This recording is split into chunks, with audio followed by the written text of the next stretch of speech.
예, 안녕하십니까.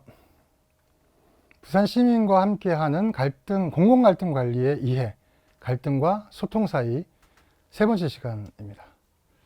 마지막 시간이기도 한데요. 첫 시간, 두 시간 쭉 지내오시는 사이 집중력도 좀 많이 떨어지고 지루하다 이렇게 생각하시는 분들 계실지 모르겠는데 마지막 시간입니다. 끝까지 채널 돌리지 마시고요. 부탁드리겠습니다.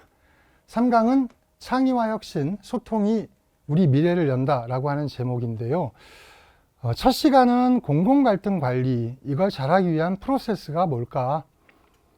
서로 양보하고 이해하고 이것만 가지고 되지 않는다라는 이야기를 했었고요. 두 번째 시간에는 시대적인 변화가 우리로 하여금 새로운 것들을 요구하고 있다. 그중 대표적인 키워드가 신뢰, 그리고 소통, 협업이었다. 라면 세 번째 이야기는 첫 번째 시간에 우리가 이야기했던 대안 구축에 대한 이야기입니다. 대안은 결국 창의와 혁신입니다. 새로운 방식을 도입하지 않으면, 새로운 방식을 들이대지 않으면 우리끼리 치고받고 싸우든 우리끼리 양보하든 협조하든 그것만 가지고는 완벽하게 해결하기가 어려우니 대안을 마련해야 되는데 그 대안이라는 것이 바로 창의고 혁신이다. 그런데 이 창의와 혁신을 만드는 데에 그 재료가 뭔가 했더니 바로 갈등과 소통이다. 이 갈등과 소통을 많이 겪으면 겪을수록 새로운 창의가 만들어진다는 이야기인데요. 특히 이걸 우리 같이 공부 잘 해두면 우리 아이들한테 어떻게 교육할 건지 여기에도 좀 도움이 될 것 같습니다. 자, 창의와 혁신은 사실은 같은 이야기다라고 저는 생각을 하는데요. 우리 대한민국은 창의력이 떨어진다 이렇게 얘기하는 사람들도 있고요. 창의력이 괜찮은 민족이야 이렇게 얘기하시는 분들도 계시고 합니다. 그런데 왜 창의력이 떨어지는 민족이다 라는 이야기를 듣게 됐느냐 했더니 경제성장을 끊임없이 해나가는 과정에서, 압축성장을 해나가는 과정에서 선진국들의 좋은 점이 있다면 무조건 베껴다 하는 형태로 경제를 발전시켜낸 측면이 있거든요. 그러다 보니까 한동안 벤치마킹이라는 말이 아주 유행했었습니다. 잘 보고 잘 따라하는, 따라쟁이가 되면, 선진국가를 따라하면 우리나라에서는 앞서가는 것이 된다라고 하는 사고방식이 한동안 지배했던 거죠. 그랬던 것이 이제는 퓨처마킹의 시대로 넘어간다라고 이야기를 합니다. 그래서 이제 따라하는 것만 가지고는 안 되겠다. 그런데 이 창의성은 타고나는 것인가? 만약에 그게 아니라면 창의성을 기르고 발휘하기 위해서는 뭘 좀 알아야 할까? 이 얘기를 오늘 해보려고 합니다. 먼저 한번 퀴즈를 내볼게요. 카메라가 있습니다. 그리고 사람의 눈이 있습니다. 어떤 게 더 정확할까요?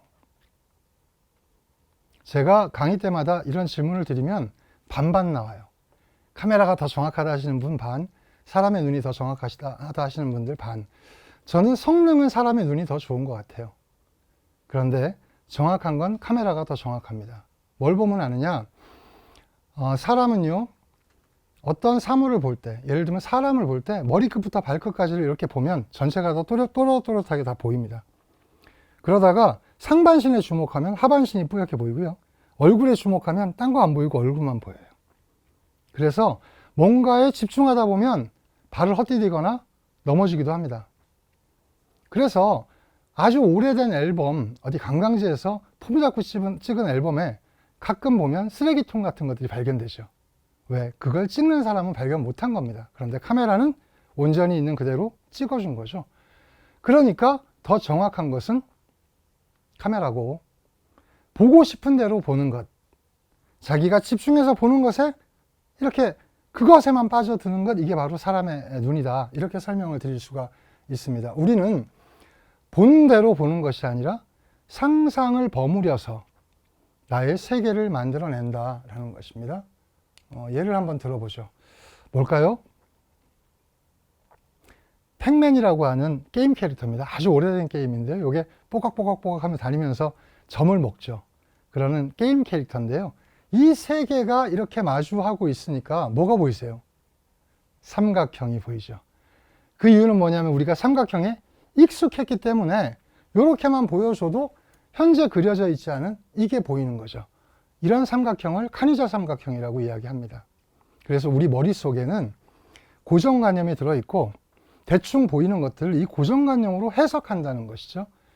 그렇게 이 그림뿐만이 아니고 글자를 가지고도 이런 연구를 해본 친구들이 있습니다. 한번 읽어볼게요. 엉망진창. 캠브리지 대학의 연구 결과에 따르면 한 단어 안에서 글자가 어떤 순서로 배열되어 있는가 하는 것은 중요하지 않고 첫 번째와 마지막 글자가 올바른 위치에 있는 것이 중요하다고 한다. 나머지 글자들은 완전히 엉망진창의 순서로 되어 있을지라도 당신은 아무 문제 없이 이것을 읽을 수 있다. 뭐가 좀 이상하죠? 제가 그냥 얘가 얘기하는 대로 다 아무 문제 없이 읽어내긴 했는데 틀린 글자들, 배치가 잘못된 글자들이 있습니다. 한번 몇 개인지 세보세요. 몇 개나 있나요? 예, 제법 많습니다. 어떤 분은 7개, 어떤 분은 8개, 어떤 분은 10개 말씀하시거든요. 이만큼이나 많습니다. 제목부터. 아까 엄진망창이라고 돼 있었지만 착시 효과가 생기죠. 읽을 수 있습니다.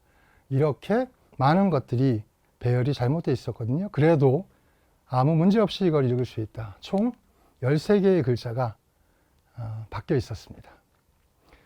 이런 것처럼 우리는 보이는 대로 보는 것이 아니라 고정관념에 의해서 조정받고 있다라고 하는 것이죠. 창의력은 이 고정관념 때문에 안 되는 겁니다. 창의적인 발상을 하려고 해도 이 고정관념이 자꾸 묶죠. 위치를 맞추려고 하죠. 그건 잘못된 거야 라고 하는 이야기를 끊임없이 합니다.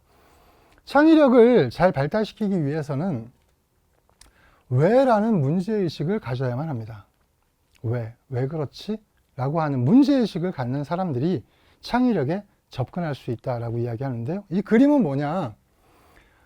저 왼쪽에 있는 건 이라크에 파병됐던 미군들의 장갑차입니다. 요즘 아프간 사태 때문에 또 한참 시끄러운데 저건 벌써 한참 전 거거든요. 이라크에 미군이 들어갔던 명분이 뭐였냐라고 했더니 생화학 무기를 찾으러 들어간다라는 거였거든요. 생화학 무기는 무색무취입니다. 색깔도 없고 냄새도 나지 않습니다. 그런데 거기에 미군들이 들어가려고 하니 미군들의 목숨을 어떻게 담보할 거냐는 거죠. 어디 생화학 무기가 있는 줄 알고. 그런데 불행하게도 이 생화학 무기를 감지하는 측정기가 그 당시 없었거든요. 그래서 이 수탉을 세장에 넣어가지고 이 앞에다 다 걸고 다녔답니다. 이 최첨단 장비 앞에. 그 이유는 뭐냐면 얘네들이 생화학 무기에 훨씬 취약하대요, 사람보다. 그래서 이 매달고 다니던 얘들이 막 소리를 치고 푸덕거리고 난리가 나면 여기 생화학 무기 있다. 이래가지고 대비를 할 수 있는 이런 거다 해가지고 얘를 달고 들어갔는데 이라크에는 생화학 무기가 없었으니까 이 다 뱃속에 다 들어갔겠죠. 그랬다는 이야기입니다. 왜 얘를 달고 들어갔는가? 얘가 더 민감하기 때문에. 우리는 많은 문제들을 스쳐 지나가면서도 민감하게 반응하지 않습니다. 그러려니. 그런데 민감하게 반응하는 친구들이 있습니다. 그 친구들이 창의력의 첫머리를 잡은 거죠. 왜 그렇지? 라고 하는 겁니다. 잠수함 속의 토끼 많이 들어보셨을 겁니다. 똑같은 이야기입니다. 처음 잠수함이 발명되었을 때 산소를 측정할 수 있는 계측 장비가 없어서 너무 깊이 들어갔다가 산소가 부족한 걸 알고 올라오려면 숨쉬기도 힘들고 잘못하면 죽을 수 있으니까 생물학자들과 같이 연구를 막 했더니 토끼가 산소에 매우 취약하다라고 해서 잠수함 속에 태워 다녔다는 거죠. 그래서 문학하는 사람들한테 문학개론 시간에 이런 강의를 합니다. 너희들은 잠수함 속의 토끼가 되라. 사회에 많은 사람들이 그냥 다 그런 거지 뭐 라고 하고 있는 것들을 예민하게 받아들이고 이건 문제다 라고 글을 써줘야 세상이 바뀐다. 세상에 변화가 생긴다. 그래서 잠수함 속의 토끼처럼 사고하라 라고 하는 이야기를 했다고 하는데 전 창의성도 마찬가지다. 뭐 그 정도는 불편한 거 참고 넘어가지 뭐 그냥 하던 대로 해 라고 하는 것에서 그거 왜 하지? 이건 문제 있는 거 아닌가? 이렇게 바꾸면 더 편하지 않을까? 이런 사고들을 계속 평소에 갖는 것, 이게 창의력으로 가는 첫걸음이다 라고 이야기한다는 것입니다. 한번 볼까요? 아주 오래된 광고입니다. 공익 광고였는데요. 3-물음표 반표시죠. 자식의 등수는 알지만 반은 잘 모르는 현 상황, 이걸 얘기한 겁니다. 이 작은 글씨를 제가 읽어볼게요. 혹시 자녀의 반도 모르면서 반 등수만을 알려고 하지는 않습니까? 아이고야. 자녀의 반도 모르면서 반 등수만 알려고 하지 않습니까? 학교 다녀오겠습니다. 성적이 떨어졌다고 혼난 다음날 아이가 두고 간 도시락. 혹시 아이의 반을 찾지 못해 당황한 적이 있지는 않으십니까? 지금 우리 아이에게 필요한 것은 성적이 아니라 학교 생활입니다. 몇 반인지, 친구와의 관계는 어떤지, 이런 조그마한 관심에서 우리 아이들은 공부 그 이상의 것을 얻게 될 것입니다. 라고 하는 카피였습니다. 저는 이 카피에 감동을 받아서 나도 이렇게 멋진 카피를 써봐야겠다라고 생각했던 사람 중에 하나인데요. 이 카피가 왜 멋있는가라고 하면 많은 사람들이 뭐 하기 때문에? 공감하기 때문에. 맞지. 내가 놓치고 있었구나. 이걸 쓴 사람은 어떤 창의력을 발휘한 거냐? 전 제가 보기에 잘 살펴보고 발견했다고 저는 생각합니다. 아, 이런 거구나. 잘 살펴보다 보니 이런 문제가 있구나. 이 이야기를 하면 사람들이 관심을 가져주겠구나. 아니, 깜짝 놀라겠구나. 라고 하는 생각을 했다는 거죠. 무의식 중에 하는 것, 무의식 중에 지나치는 것, 관심이 없었던 것, 발견하지 못했던 것, 그걸 보는 것이 새로운 시선인데 이걸 가져야만 창의력을 가질 수 있다라고 하는 겁니다. 그러니까 우리 아이들한테 지금 창의력 공부를 시키려고 하면 어떤 공부를 시켜야 될까요? 잘 봐라. 관찰을 하고 관찰하다 보면 통찰이 이루어질 것이다. 이런 공부를 시켜야 되는데 그게 잘 안 되죠. 쓸데없는 짓 하지 말고 빨리 공부해 라고 얘기합니다. 그 공부는 외우는 공부, 아직까지도 그렇게 되어 있는 측면들이 많다는 겁니다. 또 한번 보죠. 지연아! 저 뛰면 안 돼, 다쳐! 자식 입에 밥 들어가는 것만 봐도 피로가 싹 풀리는 게 엄마인가 봐요. 우리 아들 누굴까? 난 아영이가.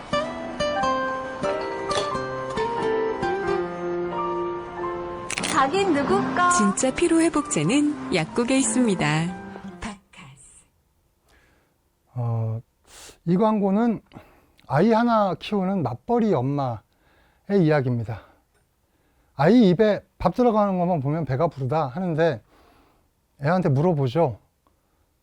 넌 누구 거? 이랬더니 아영이 거래잖아요, 벌써.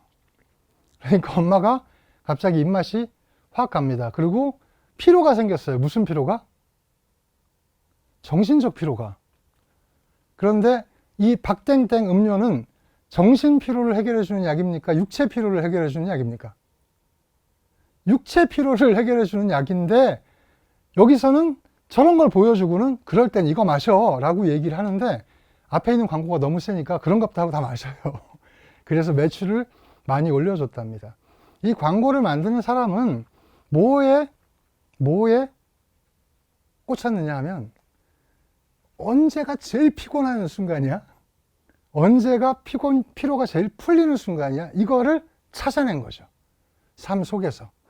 그리고 그걸 통해서 광고를 만들었더니 많은 사람들이 공감을 하게 됐고 이 공감을 하게 되니까 다짜고짜 용도 상관없이 매출이 올라가는 현상이 벌어졌다는 겁니다. 그러니까 어찌 보면 좀 속이는 광고이긴 하지만 창의력이라고 하는 것은 결국 이런 거다. 새로운 걸 만드는 게 아니라 찾아내는 거죠. 남들이 못 찾아내는 걸 찾아내는 겁니다. 다른 것도 하나 보여드릴게요. 알았어, 금방 갈게. 아이고, 집에서만 푸지 말자. 에이, 일주일에 2번, 한 달에 1번. 건강한 습관은 쉽지 않습니다. 풍부한 녹즙을 시작하세요.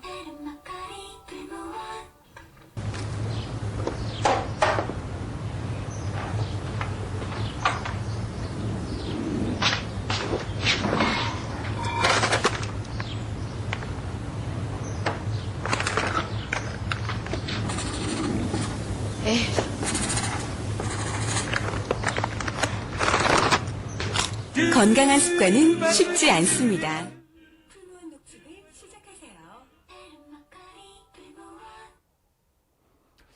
경험하신 적 있죠? 헬스 3개월치 하면 더 싸게 해준다고 끊었는데 6번 간 적. 그러니까 그런 사람들이 이 광고를 보면요. 아, 그래, 맞아. 내가 노력한다. 나만 그런 거 아니야? 남들도 다 그런 것 같아. 결국 그냥 먹자, 쉽게. 저 약 먹으면 된다 해서 전화를 걸었다는 거예요. 정말 놀라운 사실은 이 풀땡땡 음료에서 왜 이 풀땡땡 음료를 먹으면 좋은지, 어떤 방법으로 뭘 빼준다는 얘기인지, 여기 어떤 성분이 들어가 있는지 단 한마디도 하지 않고 있다는 겁니다. 그냥 너 혼자 안 되잖아, 나랑 같이 하자라는 말에 엄청나게 매출을 올렸던 그런 광고입니다. 이 광고를 만들었던 사람도 세상에 없는 걸 만들어낸 게 아니라 잘 쳐다보고 발견한 거죠. 그리고 공감하도록 한 거죠. 그걸 통해서 많은 사람들이 공감하고 행동을 일으켰다라고 하는 것입니다. 창의력은 바로 이런 것이다. 그래서 관찰이 참 중요하다. 그리고 관찰을 넘어서 통찰까지 할 수 있다면 된다. 하지만 급한 마음이죠. 전진만을 생각하죠. 통찰은커녕 관찰마저 사치로 여긴다라는 겁니다.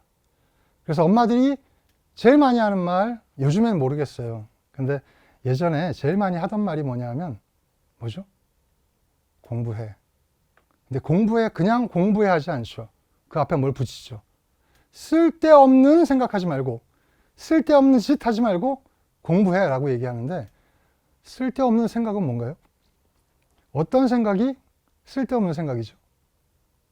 그러니까 결국은 생각하지 말고 공부해. 생각하지 말고 외워.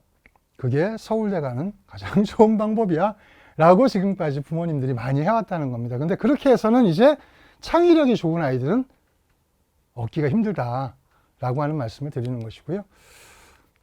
초등학생들이 빈칸 채우는 시험을 봤나 봐요. 이것도 인터넷에 한참 웃자고 떠돌았던 시험지를 제가 들고 왔는데요.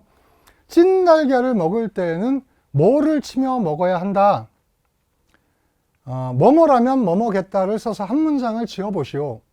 올림픽 운동 종목에는 얼마 전에 올림픽 했는데 뭐가 있다 라고 되어 있는 빈칸을 채우라고 했습니다. 첫 번째는 선생님이 뭐라고 쓰는 걸 정답을 했을까요? 소금이겠죠. 근데 이 아이는 가슴을 치며 먹어야 한다. 목 막히니까. 또 뭐뭐라면 뭐뭐겠다를 써서 한 문장을 지어보시오 라고 했더니 컵라면 맛있겠다라고 적었다는 거예요. 체육 문제, 올림픽 운동 종목에는 여러 가지가 있다. 곤충은 배, 머리 돼 있다 이런 문제인데 여기다가 이제 그죠? 배구, 축구 이런 걸 써야 되는데 여러 가지라고 쓴 거죠. 자, 틀린 답입니까? 다른 답입니까? 저는 다른 답이라고 생각합니다.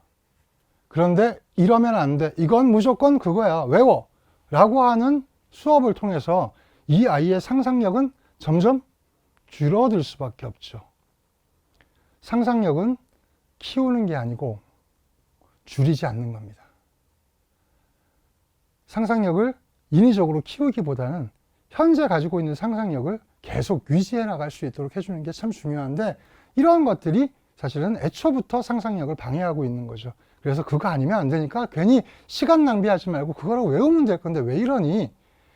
기존에 10년 동안 선배들이 해오던 거야. 네가 뭐 준플라다고 더 좋은 방법이 있을 거라고 그걸 자꾸 가지고 들여다보니 그냥 좀 시키는 대로 하지 라고 하는 것에서는 더 이상 창의력을 만들어낼 수가 없다라는 것입니다. 상상력을 막는 교육이 일어나고 있다. 상상력은 키우는 것이 아니라 지키는 것이다. 그런데요, 이것만 하면 창의력이 완성된다고 그러면 얼마나 좋겠습니까? 그런데 상상력을 키우는 것만으로는 창의력이 만들어지는 게 아니다. 여기에 몇 가지 요소가 더 있는데요. 어떻게 있느냐? 창의력은 확산과 수렴으로 이루어진다는 겁니다. 확산은 뭐냐라고 했더니 여러 가지 다 생각해 보는 거예요. 예를 들면 우리 이 강의 끝나고 강의 들은 사람들 다 같이 우리 워크숍 갑시다. 어디 갔으면 좋겠어요? 이럴 때, 글쎄요, 1박 2일? 거제? 경주? 대마도? 막 나오는 거죠. 그런데 우리가 학교에서 회의 같은 것들을 하면서 습관이 되어져 있기는 어떻게 습관이 되어져 있냐 하면요. 누군가가 경주 이렇게 얘기하면요. 쟤 또 저런다 저거.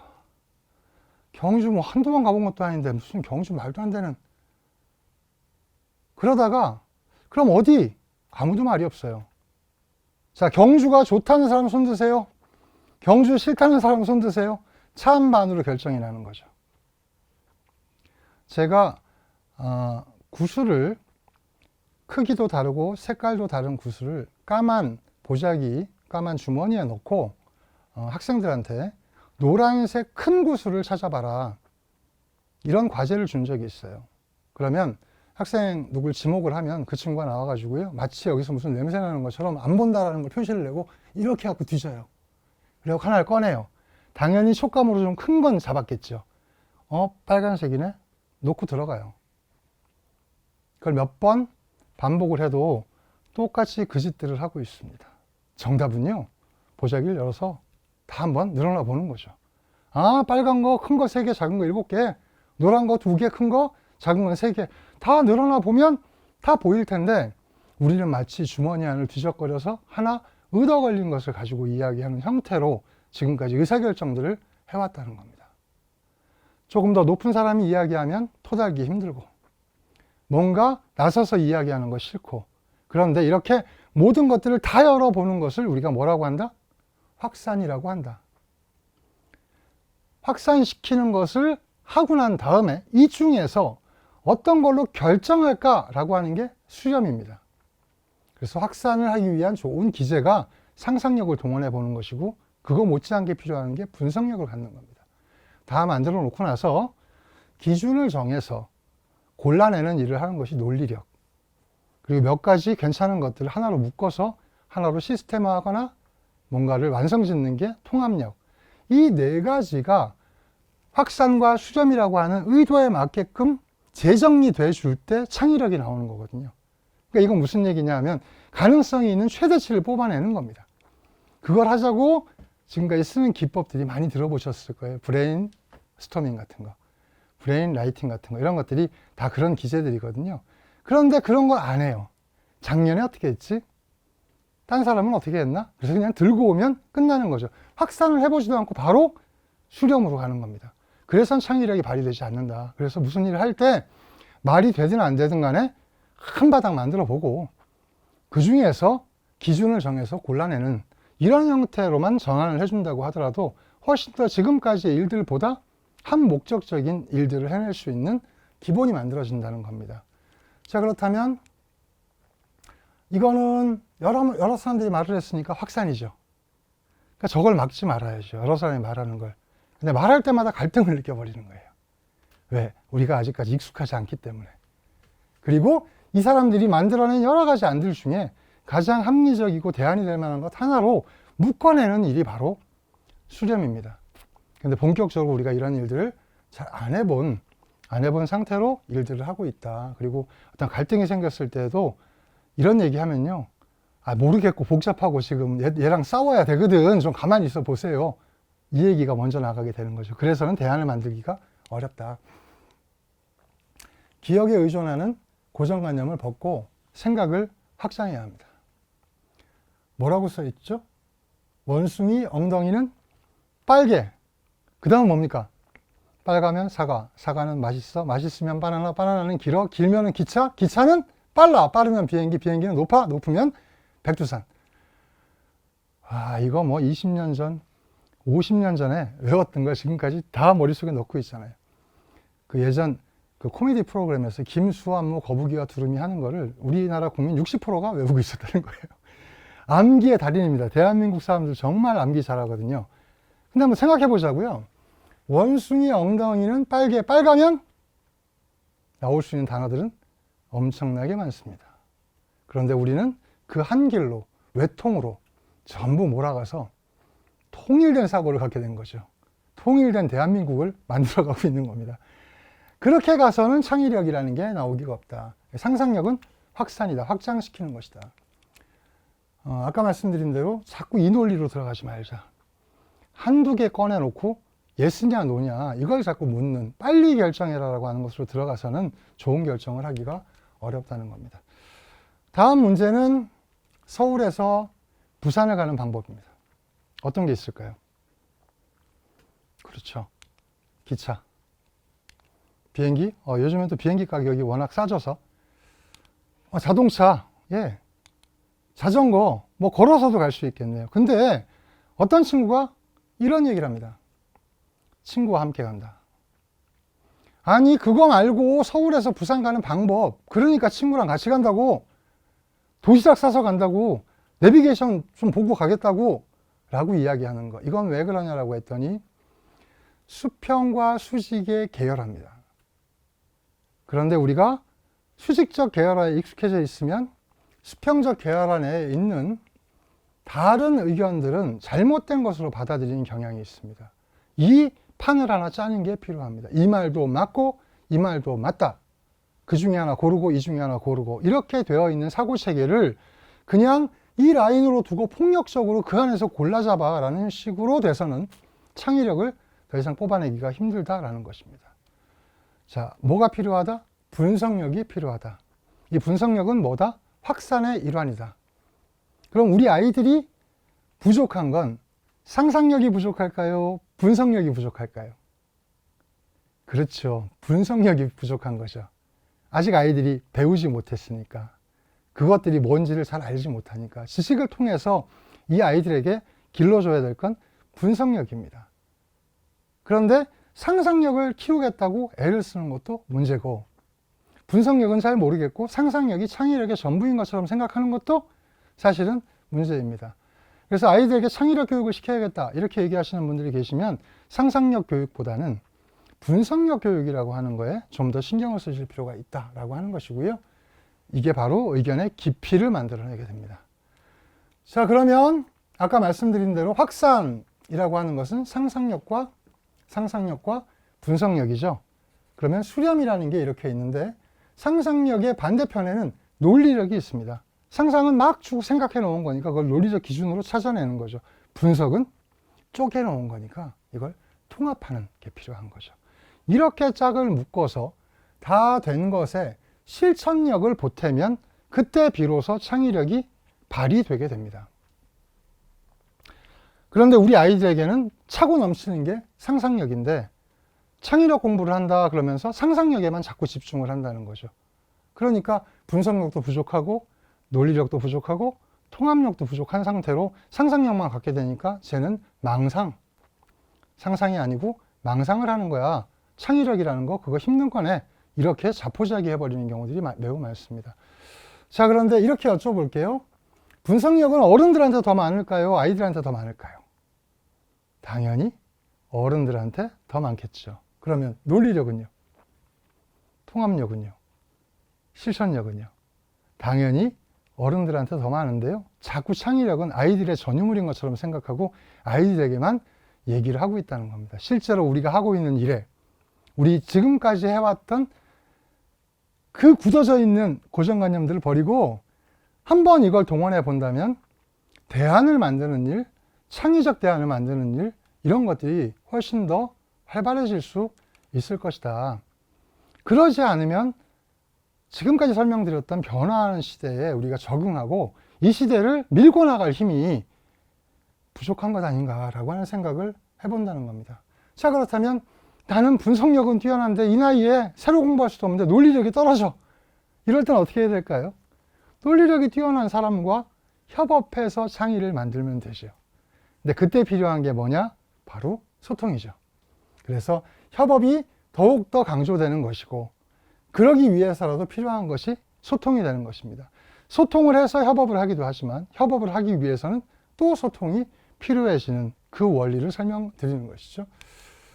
자, 이제 한번 지금까지 첫 번째 시간, 두 번째 시간, 세 번째 시간 공부한 것들을 종합적으로 한번 정리해 보겠습니다.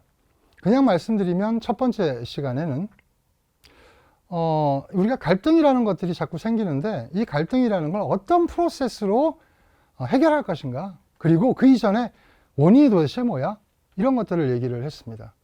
그리고 두 번째 시간에는 자, 공공갈등 관리를 좀 넘어서 폭을 넓혀보면 앞으로 도래하는 우리 시대에는 신뢰와 소통과 협업이 필요한데 이것들을 잘 해나가는 것이 공공갈등 관리와 매우 밀접한 관계가 있다라고 했다면, 세 번째 시간에는 이것의 핵심이 되어지는 대안의 구축, 그걸 위한 창의력을 어떻게 발휘할 것인지라는 부분들을 한번 같이 공부해 봤습니다. 이걸 종합적으로 정리해서 한 번만 더 설명드리고 오늘 이야기를 마쳐볼까 합니다. 첫 번째,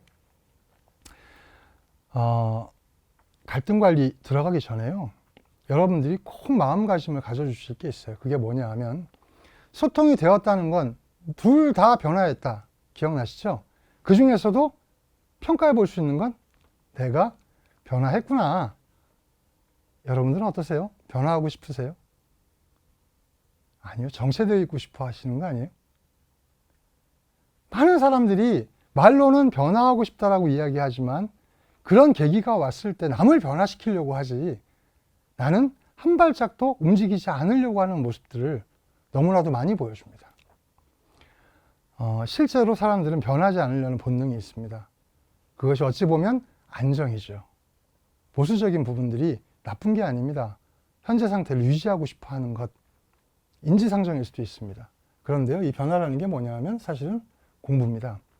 아이들을 공부시킨다, 아이들이 공부한다라는 건 뭐냐 하면 선생님이 어떤 이야기를 통해서 혹은 책을 읽어서 머릿속으로 혹은 어떤 걸 체험함으로 해서 새로운 것들을 알아나가는 과정, 그래서 나의 지식의 울타리, 이것들을 넓혀나가는 과정을 공부라고 하죠. 그런데 우리가 학교를 졸업하고 난 다음부터는 이렇게 하는 공부보다는 내가 가지고 있는 걸 가지고 무언가 써먹어야 되겠다는 생각에 남이 나와 다른 것을 같이 한번 받아들여 보지 라고 얘기하면 거부감을 보일 뿐만 아니라 그 사람을 나의 방식으로 바꾸려고 하는, 즉 설득하려고 하는 것들이 먼저 튀어나오기 마련이다. 다르네? 저건 왜 다르지? 저것도 재미있겠다. 그건 뭔데?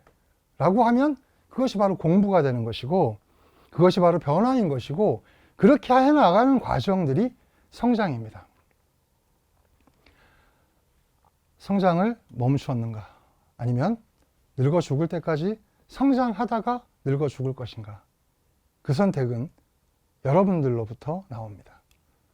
저는 앞으로의 시대에는 변화하지 않으면 안 되는 시대, 예전처럼 만년 동안 똑같은 패러다임이 있는 시대가 아니라 계속 이 패러다임의 변화가 생기고, 우리는 그것이 불행인지 다행인지 모르겠지만 너무 많은 변화를 앞으로 보아야만 하고 그 변화 속을 걸어야 한다고 할 때 성장하지 않고 지금의 나를 지키면서 끝까지 버티는 일이 과연 가능할지, 이것을 우리에게 스스로 물어봐야 될 시간이 왔다고 생각을 합니다. 언제부터인가 변화를 멈춰버린 우리, 갈등 관리가 필요하다면 변화를 두려워하지 말라라는 말씀을 첫 번째로 드립니다. 그래서 이제 갈등 관리를 한번 해보겠다, 갈등을 조정해 보겠다, 갈등을 좀 없애보겠다, 좀 더 나은 걸 만들어 보겠다라고 하시는 분들이 첫 번째 가져야 될 생각, 내가 변화할 거야 라고 하는 것부터 출발해야 된다라고 하는 말씀이고요. 두 번째, 신뢰가 참 중요하다라는 이야기를 했습니다. 신뢰는 어디에서 오는가? 관계 형성입니다. 가족끼리 관계가 좋으면 소통도 훨씬 원활해질 수 있습니다. 그런데 관계가 좋지 않으면요, 어떤 소통 노력도 잘 안 됩니다. 많은 분들이 관계 회복을 어떻게 하면 좋습니까? 라는 걸 묻습니다. 사실 그건 두 사람만 압니다. 뭐가 결핍인지. 그리고 생각해보면 답을 알고 있죠. 나는 그 사람한테 이런 섭섭함을 아무렇지 않게 너무 오래됐다는 이유로 줘왔다.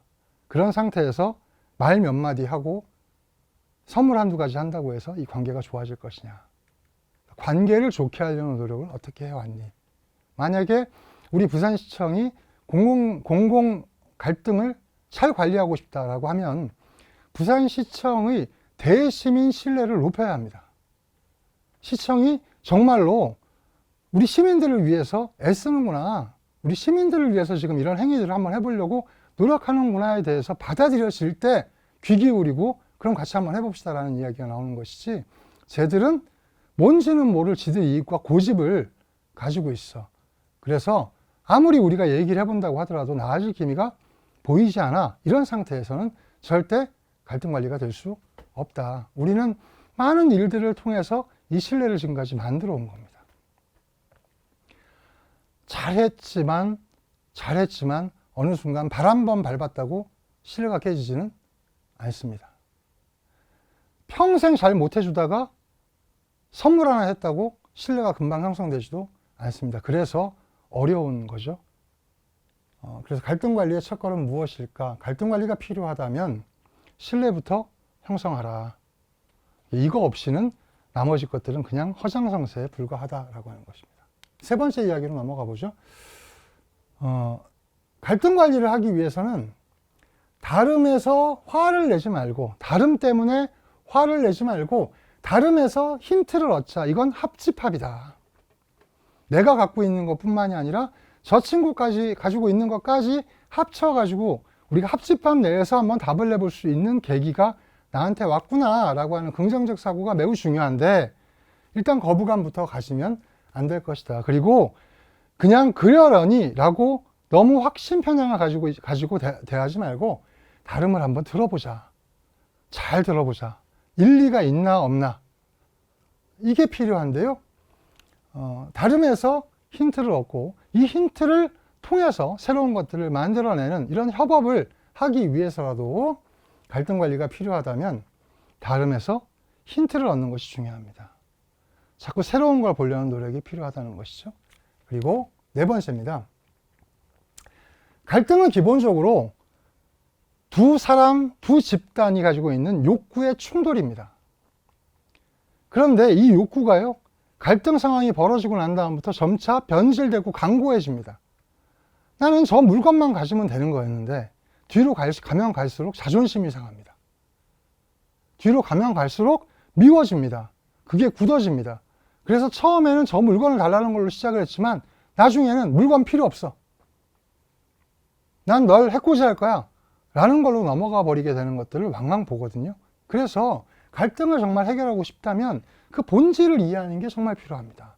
저 사람은 왜, 어떤 욕구로 이 갈등의 끝을 잡고 있는가. 결국 우리는 그 욕구가 충돌되고 있다는 것이다. 그래서 본질적 문제는 따로 있다. 욕구를 파악하라. 갈등 관리가 필요하다면 문제와 욕구를 이해하라는 조언을 드리고 싶습니다. 자, 이제 문제는 확인됐습니다.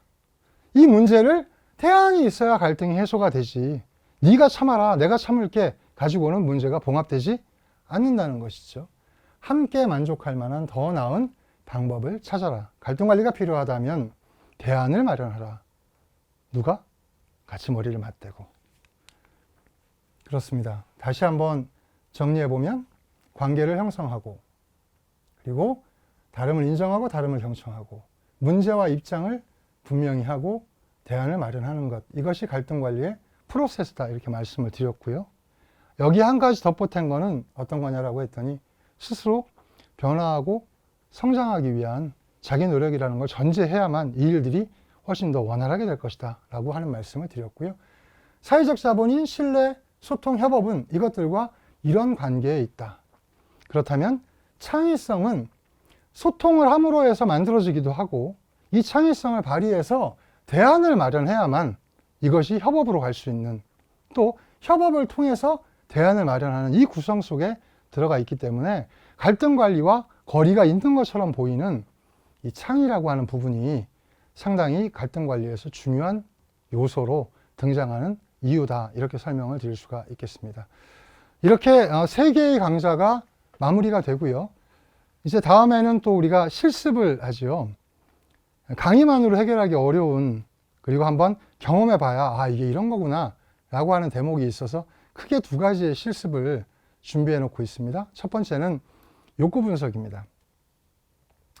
내 욕구를 한 번도 생각해 보지 못하신 분들, 혹은 욕구라는 건 왠지 부끄러운 거고 남들한테 얘기하면 안 되는 뭔가 나쁜 짓 같은 느낌이 들어서 내 욕구를 제대로 파악해 본 적이 없다. 이런 분들 스스로의 욕구를 한번 파악해 보는 시간.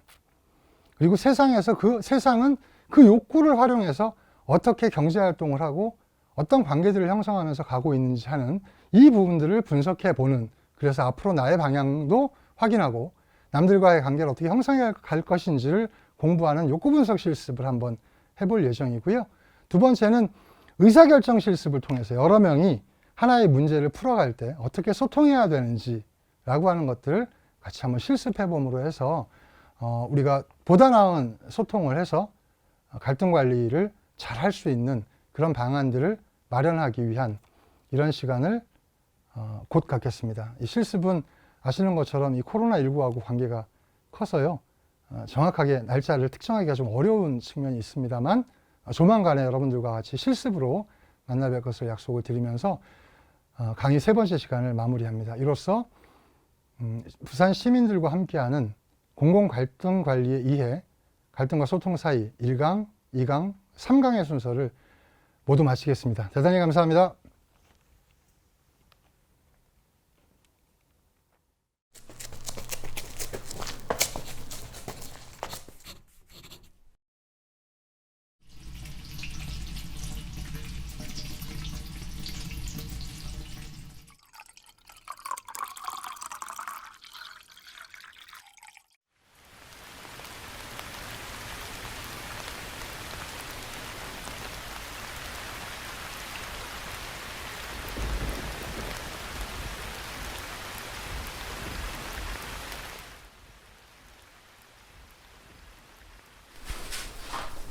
여기, 이렇게.